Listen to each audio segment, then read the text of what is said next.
right here on Jocks, Thursday, October the 2nd. He joins us each and every week thanks to our friends at Coke and Piggly Wiggly. It's the coach, Wimp Sanderson.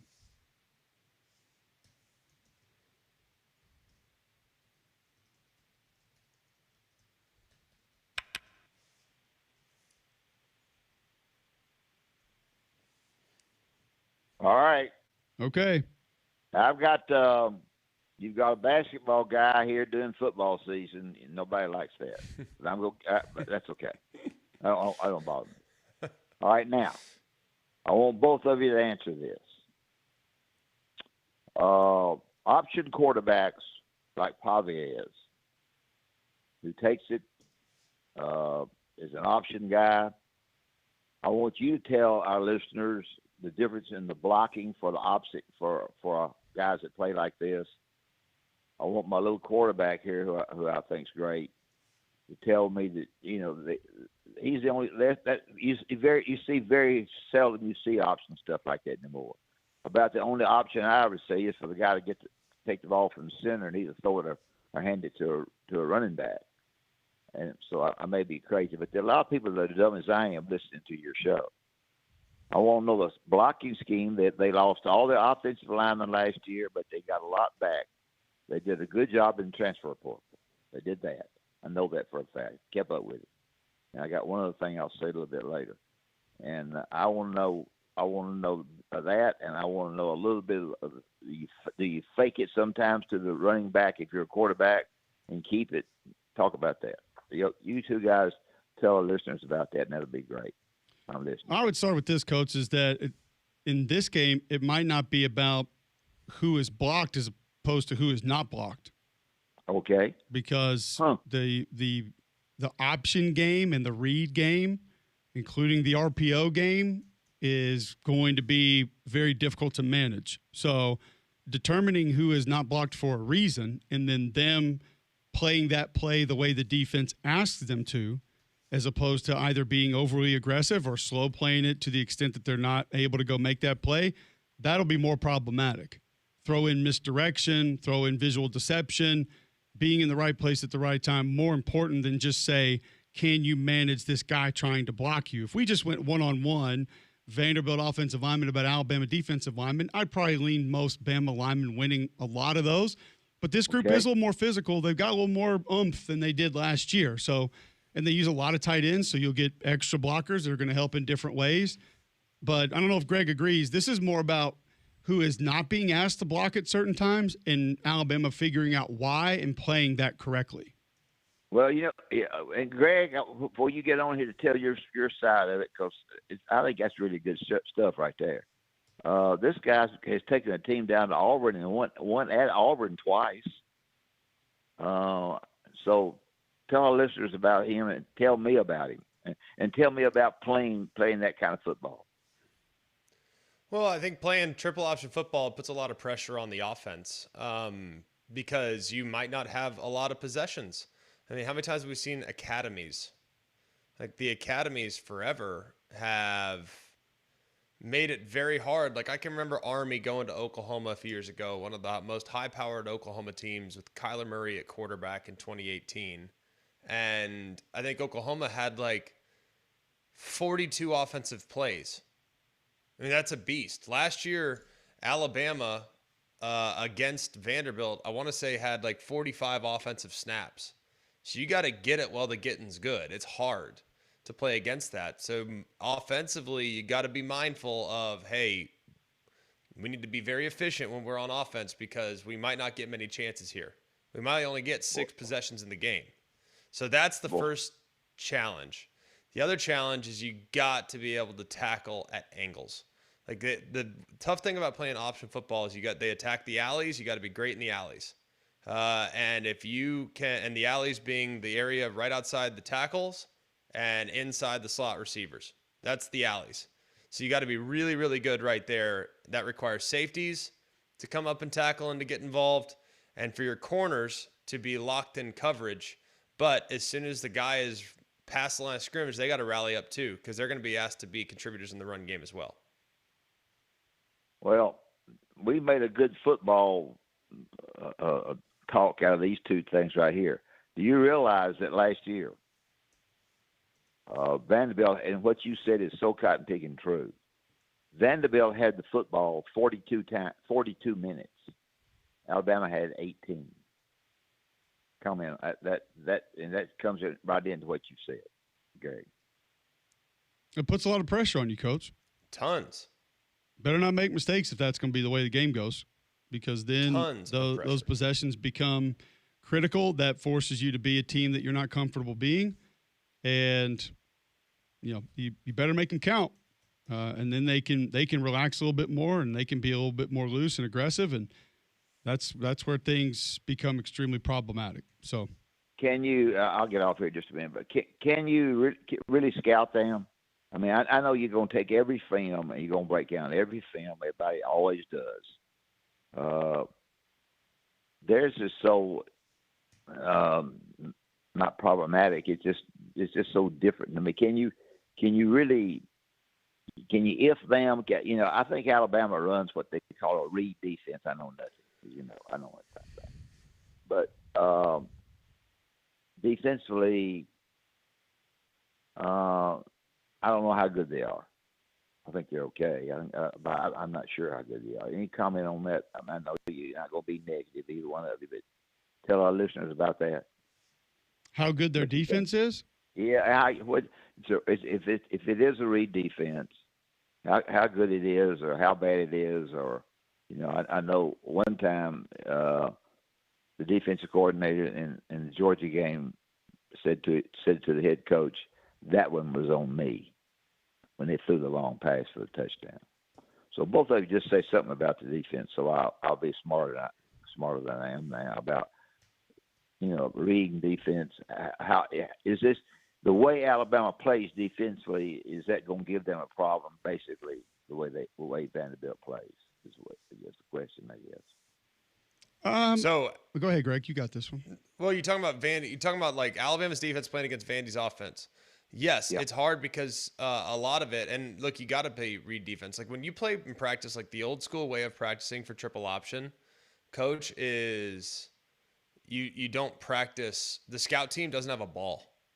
Yeah. So they don't even have the ball. So you practice principles of defense as opposed to and responsibilities of defense as opposed to finding the ball. So that's a big part of playing against Vandy is you don't need to worry about where the ball is. You cover the guy or go handle the gap that you're supposed to handle. So I think vision defense is tough because you can get fooled. And there's a lot of quick moves and quick plays that Diego Pavia will make that's very difficult. And it's hard on the defense to be able to handle it, to be honest with you. Well, that's the reason I say it's hard to scout them. I mean, that sounds stupid. I'm not using the right words. But I don't think that's stupid at all. It's really hard to scout them. It's hard to scout them, because they're just different, and they've been successful being different. And they brag about themselves and they do what they say.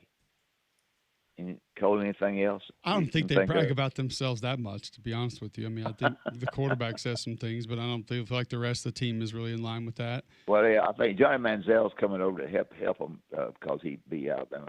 I mean, I don't get on here and talk about Alabama every week. It's just Auburn's not playing, so to me, it's just interesting to see. It's just a different deal that you don't see a lot defensively, and it's not easy to do. Well, that's all. What's I your got. blue plate for the week, Coach? I don't have one yet, and I do not have one yet because the line keeps changing on me, and I don't. Which ones are you watching? Sure. Which ones are you thinking you're close on? I'm trying to watch all. I like a little bit of Texas at Florida, but I'm not sure about it. And I like a little bit, the Georgia game is 20-point game, and Iowa State is, I forget who they play, but both their cornerbacks are out, so I'm studying that one. But I hadn't picked one because and what happens I get in a big stink with people because if I pick it too quick, then the line changes. They're all worked up and mad. So okay, I just wanted to know what you were close to. So I mean, I looked at those, looked at Iowa State a little bit. I don't even forget who they even play. So, Florida's better defensively than we think. Nobody likes him because they don't like his play calling. Nobody likes any offensive guy's play calling. Grubb's guy, they liked him at Alabama last time. But I was there before you guys were born. I had Bill Curry on my show today. And nobody's ever liked to play calling anywhere. So that's the way it goes. Anyway, well, unless you score every play, Coach, it's not a good play unless you score every play. Well, I know that's exactly right. Unless you throw it right in the cotton picking hands and they drop it. And, well, I do think a lot of it has to do with the fact that we play video games, and it's very easy to move the ball in video games, and you call your own plays in video games, so everyone thinks they can do it. But it's a little harder in real life. Believe me, I wish. I wish it was as easy as video games make it look. Yeah. This has been a good show today because people don't realize how difficult that is. And I don't get in for quarterbacks. Alabama, Auburn. I coached at Alabama. Ain't no big deal to me. But Ty Simpson, when to go in that Georgia game and take the snaps and line them up, and get them in the right places, and do the things he did, and change some things that did, you got to give a kid a lot of credit. I mean, I think I do. I don't even know the kid, but he just I thought it'd be very easy to go in there. I couldn't get my breath. I couldn't swallow if I was I'd be so nervous trying to go in there and do that against Georgia. They hadn't lost in a long time. So anyway, you two guys are great. I wanted to ask y'all some football questions. I need to come in about no basketball. Piggly Wiggly and Coke are great. Piggly Wiggly, go in and come out with a smile on your face. They got great meats. They got great vegetables. Coke's been our leading drink in the United States for a long time. I appreciate you guys having me on, especially for a basketball guy during football season. Thank y'all. Y'all are great. I listen to you all the time. I watch you on TV all the time. You're great. Well, thank you, Coach. We always appreciate you. Thanks for stopping in. There you go. The Coach Wimp Sanderson joining us on the Higginbotham Hotline, brought to us each and every week by Coke and Piggly Wiggly. We'll get to a couple of other games that we haven't necessarily discussed just yet. Justin Hokanson is going to talk a little bit more Auburn on the other side. I asked him for his blue plate, Greg. Is there a game or two right now that sticks out to you as just sort of easy money right now on this weekend slate? Because we talked about be careful weekend of teams being upset. Maybe that means be careful about some of these lines that you might really like also that may look attractive, but be careful. Yeah, there's a couple that I think are pretty interesting. Just across the board, like the Florida State Miami one doesn't make a lot of sense, right? Like it's like, wait, hang on a second. Miami's been rolling folks, and they're just a 4.5 point favorite at Florida State. Like I would think the sharp money is probably on Florida State there. Like that one doesn't make a lot of sense to me. The other one that I'm having a hard time with is Texas Tech on the road at Houston. Like I do not like road chalk ever. But Houston's like best offensive weapon right now is trying to run the football. And a big part of that is Connor Wigman running the football. Connor Wigman's not like an elite runner. Cole, like you've watched him for years. Like do his legs scare you to death? No. Exactly. And Texas Tech's defensive front's outstanding. So that's one that's intriguing. Another one is Arizona State laying 20.5 against Oklahoma State. Like that to me, Arizona, not Arizona State, laying 20.5 against Oklahoma State. Like Oklahoma State is just, they got all sorts of issues, and Arizona's not bad. I'd probably lean towards Arizona there. Clemson laying 14.5 against North Carolina. I'd lay that one all day and twice on Saturday. I think North Carolina's got a whole host of issues, and I think Clemson coming off a bye, wouldn't be surprised if we got their best performance. So there's a bunch this week that are intriguing. Like Cincy being favored over Iowa State. I think everyone's looking at that 14 next to Iowa State's name and probably saying, oh, man, Iowa State. I'll take Cincy there. So a few contrarian plays, I think, this week. Okay. All right, just a couple that I wanted to see what you thought of and how you thought it looked. Justin Hokanson's going to talk some Auburn with us on the other side. Follow up on a little bit of what we heard from Hugh Freeze. First, Greg, tell our listeners about Crocker Moving Services. Well, they're a local company owned by an Iraq War veteran, Eric Crocker. Crocker believes in hiring movers you can trust to complete full background checks and run drug tests on every single employee. These are good guys. You can trust them in your home. Whether you need your whole home packed up and move, your company headquarters moved across country, or you just want them to come rearrange your living room, these guys got you covered. They also do deliveries for furniture that you've purchased and need to get to your home. So call, visit them online today for a free quote. The website's crockermovingservices.com. That's crockermovingservices.com. Support your veterans by choosing Crocker Moving Service for your next move. All right. More from the Auburn side of this. Where are things in the bye week? Where's the level of confidence from Hugh Freeze, the staff, the administration? We'll discuss it with Justin Hokanson next, right here on Jocks.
All right, welcome back in. McElroy and Cubelic in the morning.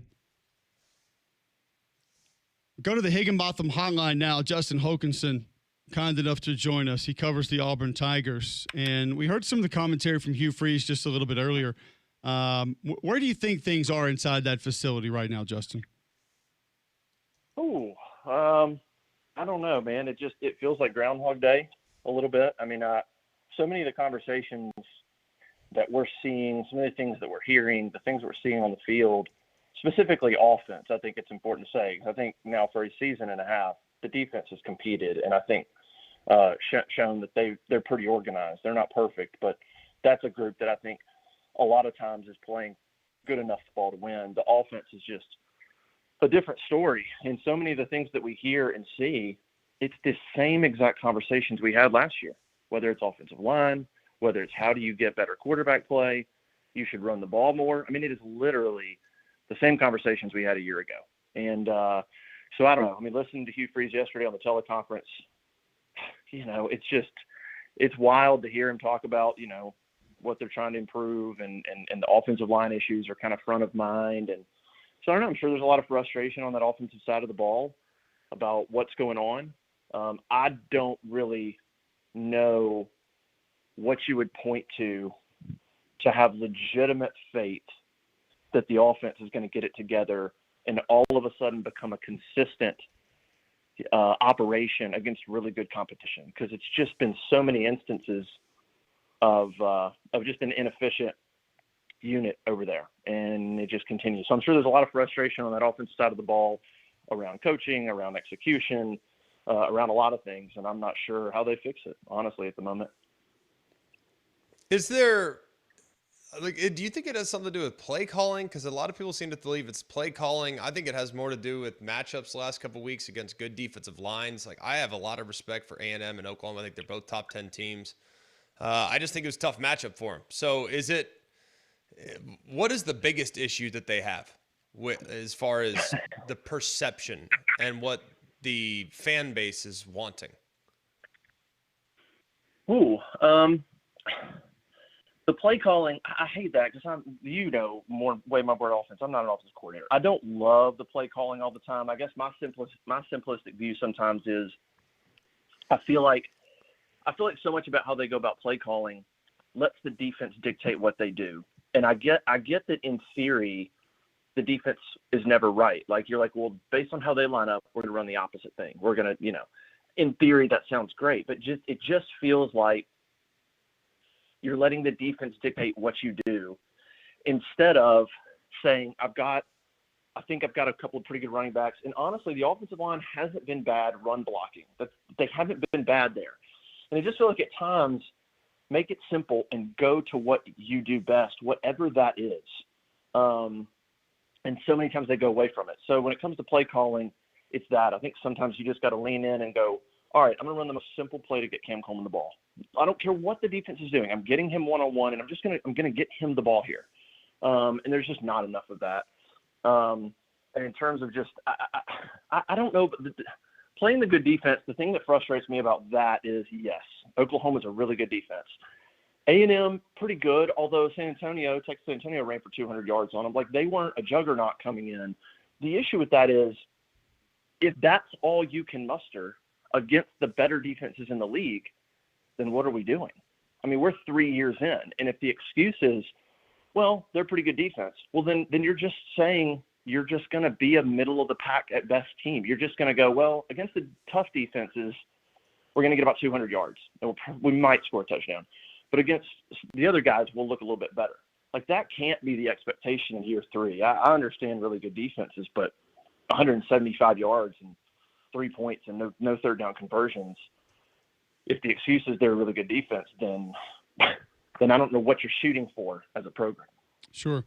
Justin Hokanson joining us on the Higginbotham Hotline. You stated this a moment ago, that they should go to what they do best. What does Auburn do best offensively?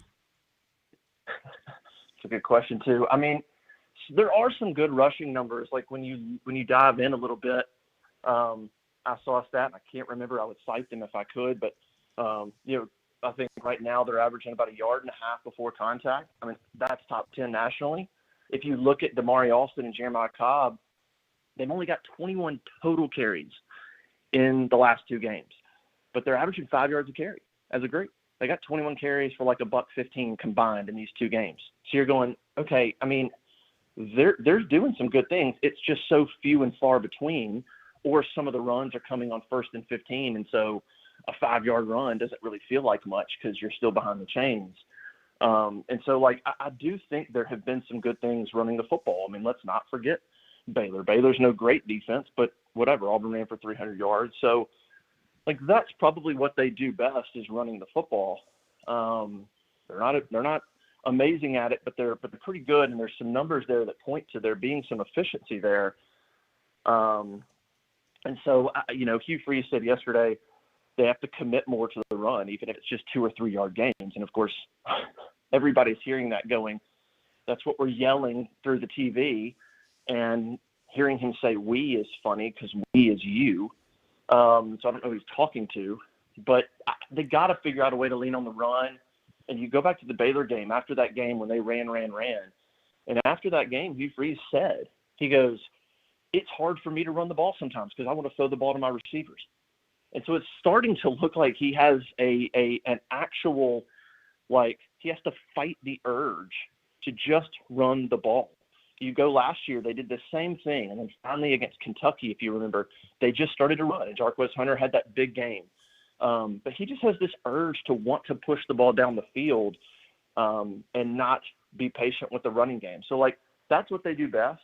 And you got to be balanced. We all get that.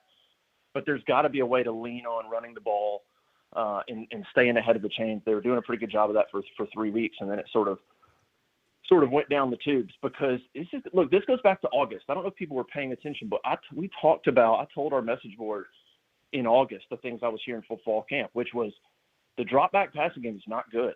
There are sacks being had. Like, it is not efficient during even during some of the scrimmages. So they knew that part of the game was shaky. And then here we are 5 games in, and that drop back passing game and the ability to protect Jackson Arnold just continues to not look great. What about the ability to actually pound the football? Like, can they actually do that? I think that's the big, like, everyone's like, run the ball, run the ball, run the ball. Well, I think Cobb's a good back, but he's a little undersized. I think Damari Alston's solid. He's fine. I don't think he's an elite back by any stretch. I don't think the running backs are the strength of their team.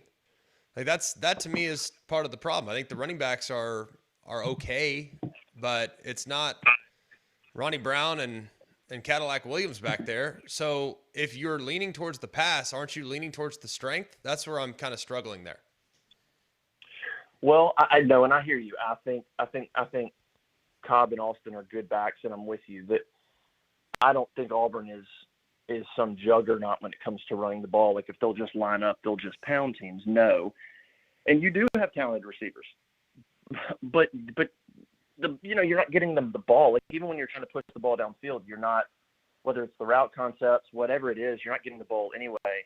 And more importantly, the way the offensive line is communicating in terms of protecting Jackson Arnold is horrific right now. So continuing to do that, it's almost like, instead of me saying Auburn's got amazing backs, it's more so they're doing such a bad job of passing off twists or stunts or picking up blitzes, combined with Jackson Arnold not doing a great job of seeing the field and not getting rid of the football. Those two things are happening, and yet you're still leaning on it and throwing the ball 35 times. So it's almost like, if you could do one or the other, why are you doing the thing that's just exposing, to me, the two things you're the worst at right now? And so I agree with you.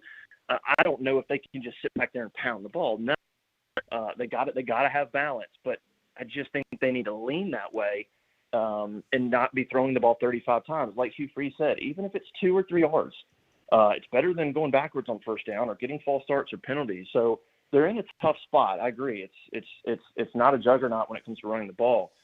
But they're just, to me, they just lean on, especially A&M, they're leaning on some of the things that they're just the worst at, and it's just exposing them greatly.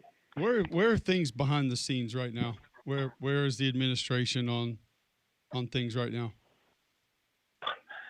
I haven't heard anything, 100% or credible in terms of any kind of movement at the moment.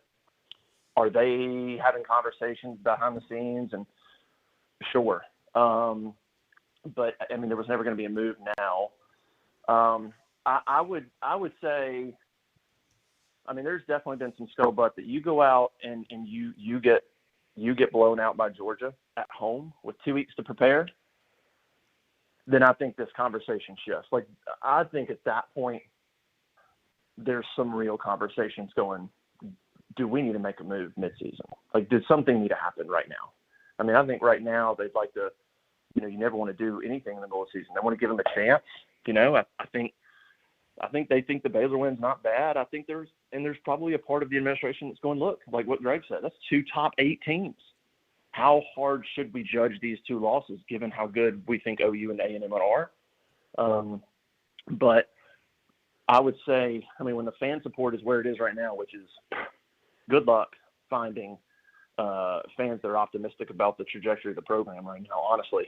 And so I think they're frustrated, certainly, but I don't know that there's any movement at the moment. But you go out and you get beat, whatever it would look like, whatever it looks like where you are just never in that game, the offense looks similar, and you get whipped at home, then I think the conversations shift. And then I think you start to have the administration go, do we need to do something right now? Does something need to happen right now? Can we even make it to the end of the season? Because then you're talking about 3 straight losses, and it's hard to make a case that things are going to just magically flip around. Anybody you expect to see more of in different roles or more reps coming off this bye week, a player that maybe been close, player that you feel like should have already gotten a little bit more run that can help this team down the stretch? Not necessarily. They're not even getting the ball to the guys they need to. Cam has 4 catches for 18 yards last week, and Hugh talked about teams double teaming him and stuff. And I don't know, but that's your job to find ways to get him the ball. I don't know. So I don't know. I don't know that there's a guy waiting in the wings that can solve this problem. Eric Singleton and Cam Coleman just have to get the ball. Jackson Arnold's got to get rid of the ball quicker, and that would help out a lot. I don't know that there's some magic guy that's going to all of a sudden get more run. Jeremiah Cobb and Austin, those are your running backs. I don't know that there's a magic fix on the offensive line. You're playing your best 6. Xavier Miller's the first one off the bench. That's your first 6. There's really no changes there. People have wondered about a quarterback change. I think it's too early for that, and I don't even know how much that would help. Jackson's got to get rid of the ball on some of this stuff, but so I don't think we're there yet with that. You could toss a quarterback out there, but there's a whole bunch of it. It's the same conversations as last year when everybody wanted to pin it on Peyton, and you're like, there's a whole bunch of other issues going on. So I don't know that there's a magic player or somebody that's going to all of a sudden get more runs specifically on offense or really even on defense. I think the defense has rotated a ton of guys, and they'll continue to do that, and they've competed their tails off. So I don't know that there's a guy waiting in the wings to come fix it. They've got to scheme better and realize what they do well and what they don't do well, and just lean really, really hard on the stuff that they think they can be efficient on, and they got to make it work. Justin, great stuff, man. Appreciate the time. Always enjoy your conversations around Auburn with everything going on, and I look forward to having you back soon. Anytime. Appreciate it, guys. There you go. Justin Hokanson joining us on the Higginbotham Hotline. You deserve solutions that are built for you. Higginbotham is your one source of solution for insurance, financial, and HR services. You seem to think that there's a little bit more of a light at the end of the tunnel than a lot of folks do, Greg. What's the one thing you think that could come out of this bye week and improve immensely, just be better with extra time to prepare playing against Georgia? Quarterback run. Design quarterback runs, like more of them. Yeah, design quarterback runs. Yeah. Honestly, I think your best ball carrier is Jackson Arnold. When you take into account it's a +1 run game. I'd love to hand it to Jeremiah Cobb 20 times, but that's not. I don't know if my offensive line's good enough to do that and just pound away. Because if I'm Georgia, I know I got to protect my secondary a little bit. Cam Coleman can win that game. You know what I mean? Yeah. So I would try to improve the vertical passing attack, and I'd work on quarterback runs.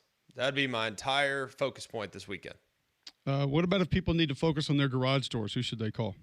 That'd be Pro Lift Doors. They do a terrific job. And what I appreciate about Pro Lift Doors is that you don't pay for the work. You don't pay for the visit for them to come check everything out. You pay for the work. And that to me is great. There's no service call fees. They can service all brands of garage doors. You don't usually know that you have issues with your garage doors until it's too late. So if you feel like it's running maybe a little slowly, there's some delays, maybe it's not picking things up, maybe it makes an unusual noise as it's opening, maybe that coil's been put under a lot of strain, you need to call Pro Lift Garage Doors. Mike does a great job here locally. Jeffrey does a great job down in Baldwin County. They have a different phone number. So I just highly recommend you going online to proliftdoors.com. That's proliftdoors.com. Pro Lift Garage Doors, lifting your expectations. All right, when we come back, we'll talk a little more college football next right here on Jocks.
We mentioned a little bit of that Florida-Texas game coming up this weekend. It's one that has some intrigue for different reasons. Florida's had a week off. How much can they improve on? We just mentioned Auburn. What can they improve upon? Florida, what can they improve upon? Texas, how can they get better? Things that we can see. Does Arch continue to take steps? Can DJ start to take steps? How are the two offenses going to look? Obviously, game in the swamp, so that complicates things from a Texas perspective. I just think there's a lot of intrigue around this one, Greg, and I know people are probably not looking at it as two automatic college football playoff contenders, even though a lot of people are still hanging on for dear life with Texas, where they're ranked and what people think they are, even though they haven't necessarily proven it. It's just a game that really it interests the heck out of me for a lot of different reasons, because partly I don't know what I'm going to get from both of these sides. We've seen some really good. We've seen a lot of bad from Florida. We've seen some pretty good. We've seen some really odd from Texas. Don't know exactly what this one's going to look like. Yeah, it's. I think both defenses play well. I am a little worried, like we talked about earlier in the show, about Florida's injuries up front, with McElroy being out, with Caleb Banks being out. It's just a lack of depth.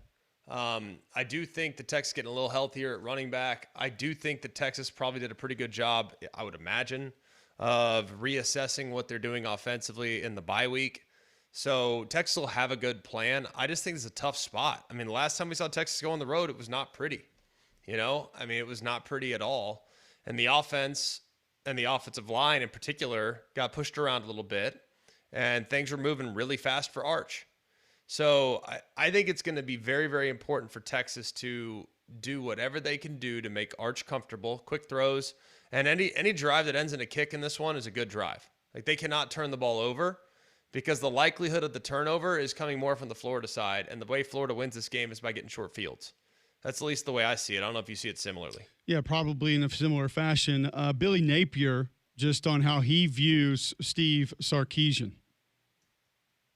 I respect his evolution, as a coach in terms of what he's been through personally. And then offensively, Sark's always done a good job of evolving, from going back to the SC days of being in the huddle, being underneath the center the majority of the time, very pro-oriented, obviously has been in the NFL, and then going to the college game, being more in the gun, the RPO aspect, and just from a run game standpoint and all the complements, a little bit more mid-zone, and obviously a sprinkle of the gap plays and all the play passes that come with that. So he's always done a good job, and I have a ton of respect for him as a coach. All right, that's Billy Napier on Steve Sarkisian. Don't forget about Gusty Goulis and the Gusty Goulis Group. If you're looking to get a new home in Birmingham, Alabama, they can help. They serve more than 3,000 home buyers and sellers here in central Alabama. Brokered by eXp Realty. Over 850 five-star Google reviews. Just search Gusty Goulis Group right now, and you're going to see all those Google reviews and just what they've done for homeowners and home sellers in central Alabama. Most agents going to start marketing after you list with them, not Gusty. He's not going to do that. He's got that aggressive and proven selling system, what it takes to attract hundreds of qualified buyers to your home. You can go to GustyGoolsGroup.com right now, top of the page, right side, click that button. Very little information. Find out what they think they can get for your home.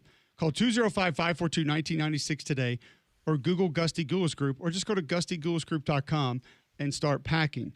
Steve Sarkisian on that Florida defense and the complications that it could bring. First, it starts with Ron Roberts, the defensive coordinator. I think he does a great job. He's been doing it a long time at a really high level.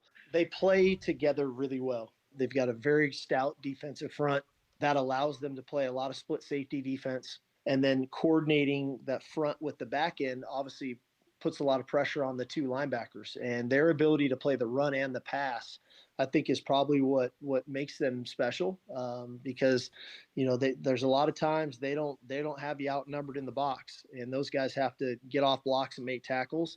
But in the same token, they're required to essentially play man coverage on tight ends and running backs, and they do a great job of that. And so their versatility to do both and to tie the front with the back end, I think, speaks to not only the physical ability of those two guys, but the football IQ that they play with.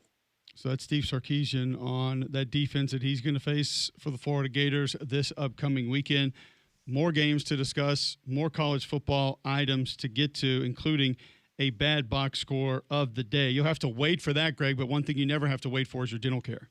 That's because Family Care Dental has you taken care of at the urgent care office where you can be seen the same day in several locations to make it easy on you. Hoover, Fultondale, Homewood, Alabaster, and Trustful. They can get you in. They can also see you on Fridays and Saturdays, and most insurance plans are accepted.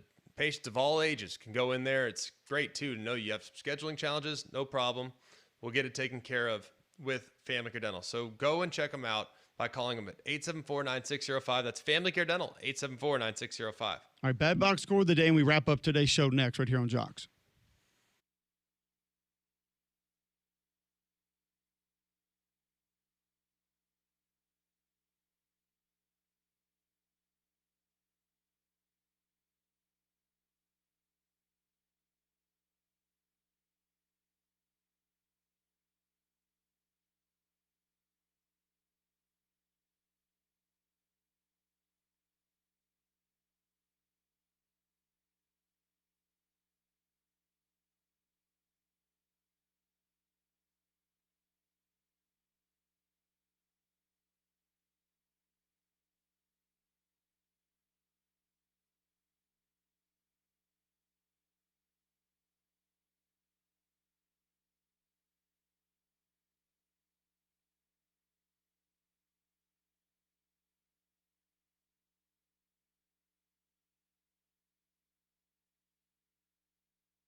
$9:47 Thursday, October 2nd, right here on Jocks.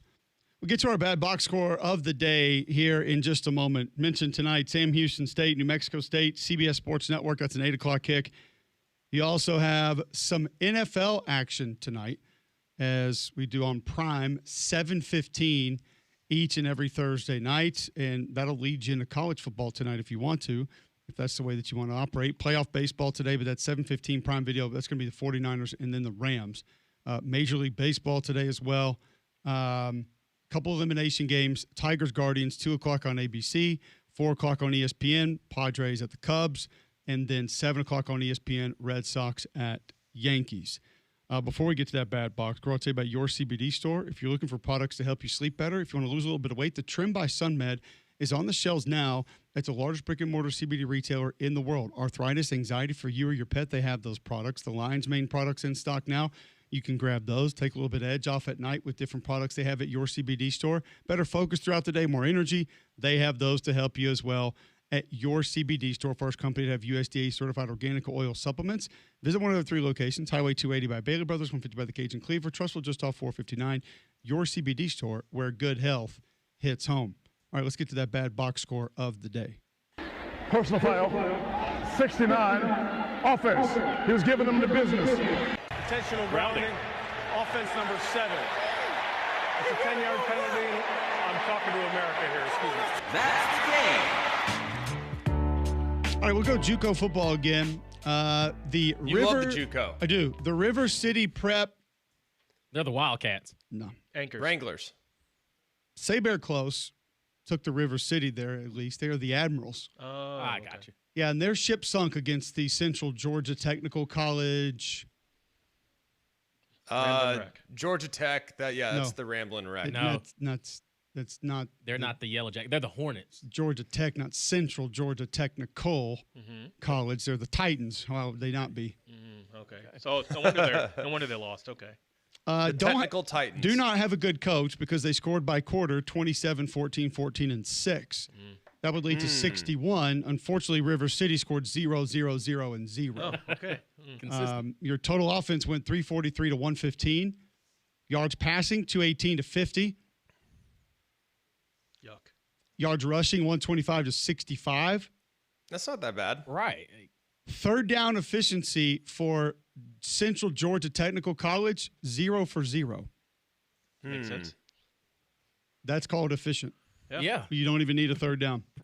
Just go for it. They're also not coaching because third down defense or third down, that's the most important down. If you don't get to it, that's not good coaching. There you go. Ronald Jackson, quarterback for Central Georgia Tech, 9 of 12, 70 yards, 2 touchdowns. He's like, he came in, he took care of his business, and he got out. He was gone. Out of there. Georgia Tech. Ryan West Taylor River Tech. ran the ball 6 times for 62 yards and 2 touchdowns. Keith Johnson caught 6 balls for 75 yards and 2 touchdowns. Christian Mathis 1 for 33, a touchdown. What were the punting numbers? Because it feels like there were a lot of short fields. Zachariah Valdez for Central Georgia Tech punted 2 for 75. I'm going to get to part of your answer here in just a moment. Number 1, Asir Best. Actually, I don't know if he is number 1, but he had 1 kick return for 80 yards and a touchdown. Okay. That's 1. All right. DeArmond Matthews had 3 punt returns for 51 yards and a touchdown. Giles Walton had 2 interceptions for 100 yards. Okay. 2 touchdowns. Okay. All right. Okay. See? Now I'm filling out this game. 2 pick Special sixes, teams a coordinator. punt return touchdown, and a kickoff return touchdown in a game. Beamer ball, baby. Special teams coordinator needs a raise. Yep. Shane would tell you that's Virginia Tech, not his. Just letting you know. Wow. I didn't say which Beamer. The River City Prep quarterbacks, plural, 10 of 20, 50 yards, 3 picks. No touchdowns. Two quarterback system? That was 3 that played. Don't feel like I need to individually go three-headed through monster each one and quarterback? how bad each was, but yeah. Collectively, we stink. It wasn't Good depth. It wasn't the best day. Not at all. It just wasn't. Take you to NAIA football. The Montana Western. They are Foresters. No. The Mountaineers. The Aggies. They're the Bulldogs. Bulldogs. Yeah. Boring. They took on the Montana State Northern. That's it. They're just the Bears. Wait, Well, that's no. That's There's Montana State Northern? Montana State Northern football. Correct. okay. They are the Bears. Well, the Montana's Grizz. Right. Montana State's Bobcats. Let's go Elk. Grizzcats. close. Tell me how you would designate this from a mascot perspective. They are the Montana State University Northern Lights and Skyhawks.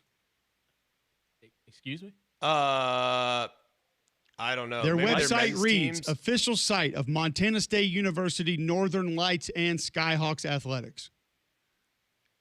Lights or Like Knights, like Nights or Correct. Yeah, no. KNI? Yeah, not like Northern Lights. They're Montana State Northern Lights, like the Northern Lights Right. and the Southern Comfort. It don't even matter if your brain could function. I think they're the Skyhawks. I think Northern Lights is the name of the school. That's a mouthful, regardless. Well, they had the lights turned off because they lost 52-0. Oh, okay, all right. Playing in the dark. There was all right. no power in that outlet. They were 1 of 12 on third down. God. They had 112 yards of total offense. Oh, boy. Versus Montana Western's 521, who, by the way, was 11 of 17 on third down. The anti-Auburn. Couldn't get him off the field. It's Alabama. Correct. Couldn't get him off the field. Net yards rushing just 96 to 85. So they did find a way to run the ball a few times. 8 punts for 263 yards for the Northern Lights and Skyhawks. Hidden yardage. There it is. Northern Lights and Sky. The school can't It's be definitely Northern it. Lights if it's Northern Lights and Skyhawks for your mascot. That can't work. Well, Ole Miss Rebel and Black Bears. Montana Western had 8 sacks in the game. Their quarterback, Michael Vic Palandri, Okay. 28 of 34. We're guessing the players' names now. I actually wasn't asking for that, but sure, go for it. Michael Palandri, 28 of 34, 379, 4 touchdowns, no interceptions. Have yourself a day. Had one. Unlike the Northern Lights and Skyhawks quarterbacks, Ashton Platt, Kendall O'Neal, and Caleb Litzinger, who were 6 of 9, 2 of 8, 1 for 1 for -1 yards, 23 yards, 5 yards, no touchdowns. Didn't throw an interception, though, so you give him credit for not turning it over. It's just that secondary. Didn't. Jonathan Kirkley, 7 catches, 111 yards, a touchdown. Attaboy. Eli Norse, 8 for 103 and a touchdown. Okay. Seth Shook, nice name for a wide receiver, 5 for 100 and a touchdown. Shook him. So there's your second bad box score of the day. Greg, tell our listeners about Shannara Flooring. Well, Fu and his guys have done a great job of stockpiling a ton of inventory for you. So what does that mean? They can pass it on to you with tremendous savings, 20 to 40% savings. If you buy the Core Tech flooring by Shaw from Fu and his guys at Shannara Flooring. That Core Tech flooring's got the 20 mil wear layer. It's really, really good. It's durable, it's dependable, and it will add value to your home or business. So if you're thinking about making some changes to your floors, call who, call Fu. When you want Core Tech, call who, call Fu. Call them at Shannara Flooring, 205-518-6423, or I'd go online at fuandyou.com. Let me add this to Montana Western in this game.